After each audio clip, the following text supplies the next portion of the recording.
আসলে আমরা মুখে যত কথাই বলি না, আমরা তো সবাই দুর্নীতি চাই, প্রত্যেকে দুর্নীতি চাই। আমাকে তো সবাই এসে, রাজনীতিবিদরা আমাকে মাফ করবেন, এসে বলেন যে 16 বছর তো জানেন তো ভাই, কিছুই করতে পারি নাই, একটু সুযোগ দেন।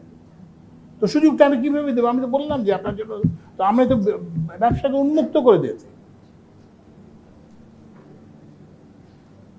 আমরা তো এখন আর আমাদের কোনো আত্মীয় স্বজন কিংবা আমাদের কোনো বন্ধু বান্ধবকে চাকরিও দিচ্ছে না, ব্যবসাও দিচ্ছে না, আর এসে ব্যবসা করেন, বলছে না ঠিক সেভাবে না, আপনি এইভাবে একটু করবেন। তো সেই জায়গাতে একটা বড় সমস্যা আছে। আর একটা বড় সমস্যা হচ্ছে আমলাতন্ত্র। আমি নিজেও কিন্তু সরকারি সচিব ছিলাম, তো নিজের নিন্দা নিজেই করতে হচ্ছে। দুর্নীতির ক্ষেত্রে যেটা সমস্যা সবসময় আগেও যা ছিল, এখনো আমরা এটাতে উঠতে পারি নাই, সেটা হচ্ছে যে আমরা সবসময় অতীতে কে দুর্নীতি করতেছে সেটার অনুসন্ধান করি, কিন্তু বর্তমানে কে দুর্নীতি করছে তাকে অনুসন্ধান করি না। আমি চাই যে আমাকে অনুসন্ধান করুক, আজকে দেখুক যে আমি এতে দুর্নীতি করতেছি।